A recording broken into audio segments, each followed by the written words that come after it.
Hey ladies and gentlemen, Stephen here from the YouTube channel Redolessence. Thank you so much for tuning in.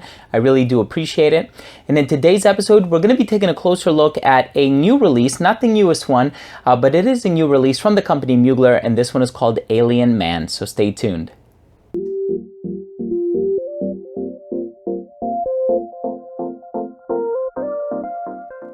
So this fragrance officially came out in 2018. The perfumer for this is Jean-Christophe Hérault, and he has done many other fragrances for Mugler, mostly fragrances from the Les Exceptions line, which is their higher end line.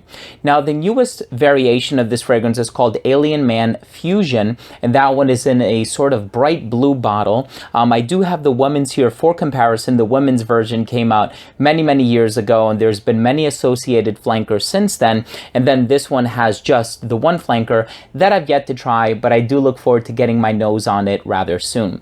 Now, I originally tried this one many months ago. I actually did a review with a good friend of mine, but we were reviewing it off of a sample. I knew that I wanted to wait to publish a review on my channel until I had the bottle in hand, so I went to the Macy's at 34th Street and Herald Square in Manhattan. I bought myself the biggest size that they had available, and so I've been wearing this one for quite some time just to get a good feel for it.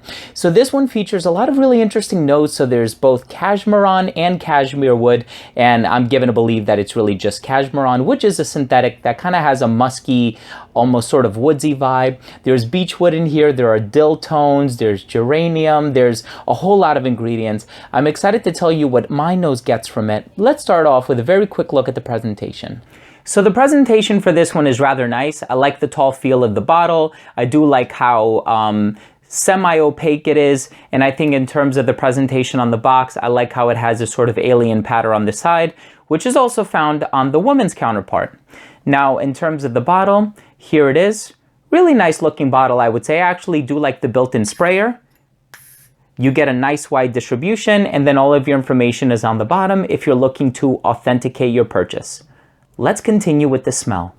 Now, as soon as this fragrance opens up, you are going to get a woodsy tone. And I wouldn't say that it's a discernible woodsy quality. It's not something that I would compare, say, for example, to cedarwood or sandalwood. Cedarwood, in my opinion, some variations of it at least, can come across smelling rather peppery. Sandalwood smells creamy and sweet.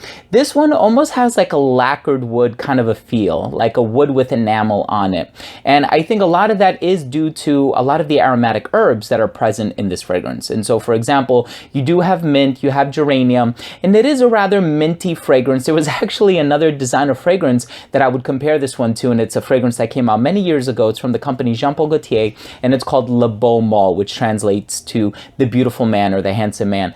And that one also has a bit of a minty presence to it. I think the two fragrances would work for the same exact scenarios, but when I put them side by side and I created that juxtaposition, that's when it became apparent to me that some of the other notes that are cleverly hidden in this fragrance do start to come out. Like, for example, there's the fantasy note, something called white amber, which is actually an accord. All ambers in perfumery are accords, unless you're resorting to using a synthetic amber like amberane or something like that. Now, in this particular fragrance, I do get a little bit of like that sweet ambery nuance in the base, but I would not jump the gun and classifying this as a gourmand or anything like that. It's definitely an aromatic fragrance through and through.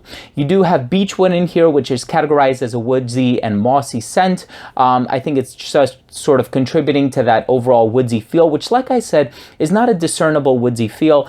Now, another aromatic note that's used in this composition is dill. I do come from a Mediterranean family. I spent many years living in Greece, and I am familiar with the smell and the taste of dill. I use it in my cooking all the time, and I can't really say that this smells like dill, but there is this sort of amalgam of various aromatic ingredients, and they all paint a very cohesive olfactory image. All in all, I think this is a rather linear scent. It didn't really develop much on my skin. I think if you're somebody who's on the market for something a bit more complex, I would recommend checking out the Angel counterpart from this collection, so Angel Man or any of its associated flankers, whether it be Pure Malt, Pure Havane, Ultra Zest. I think you're going to get a lot more complexity from those fragrances. But but maybe my understanding is that they wanted to start off with something rather simple so that when they do release the subsequent flankers, they can take it in various different directions. So for example, Fusion Man or Man Fusion contains notes of like cinnamon and ginger. So it seems like that's going to take it in a much spicier direction. So perhaps this is more of like a base upon which you can add these embellishments in future flankers. All in all, I think this one is a rather simple scent. It doesn't progress much on my skin. I don't think it's entirely unique because I was able to compare it to Le Beau Mall by Jean Paul Gaultier. Of course, like I said earlier on in my review, a juxtaposition determined that they are indeed different, but I think they would work for the same exact occasions. And if you're smelling it on someone in the air, you might confuse one for the other, but again, that's just my nose. Let's go ahead and finish things off with my overall assessment. So first up, in terms of the uniqueness in the overall smell, I don't think this is a wholly unique scent just because I was able to make that comparison. In terms of the overall smell, I do find it to be rather pleasant. I know bergamot is listed as a note in this one, but I think if it had contained a lot of the brighter, more citrusy nuances of some other highly regarded designer fragrances like Dior Sauvage or Acqua di Gio, I think this one would have gotten that much more, praise in terms of the compliment department. So I don't think you're going to get as many compliments with this as you would with, say, Dior Sauvage or Mont Blanc Explorer or any number of other designer scents, but I do find this to be a pleasant scent no less. In terms of the longevity, I got about 7 to 8 hours, which is not bad. In terms of the projection, it radiated within an elbow's length for about an hour and a half, and then it did start to sit closer to the skin. It became a skin scent, I want to say, at like the 6 to 7 hour mark.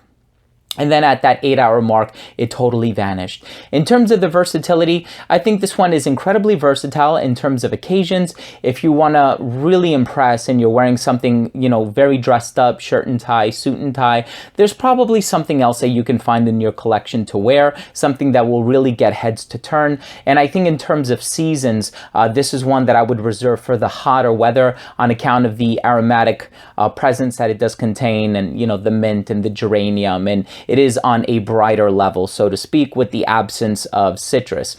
And I think although that this one is marked for men, it's quite different from the indolic jasmine that you found in the women's version. And I can see this being the more masculine of the two, but I think women could pull this off comfortably as well.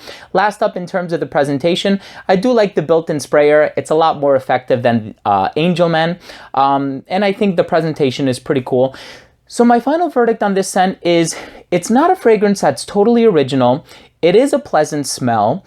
If you're looking for a fragrance with which to get compliments, I think there are a lot of other more suitable fragrances on the market or that would get that job done. If you're looking for a masculine counterpart to Alien for Women, I don't think that there are a whole lot of similarities, especially when you compare it to the indolic jasmine that's found in Alien for Women. This one is a totally different release, but if you are a fan of Mugler fragrances, you want something that sort of represents the brand rather well, then I think you will enjoy this one. But all in all, I do think it's a solid scent, but in my opinion, I'm a little bit more excited for the flankers.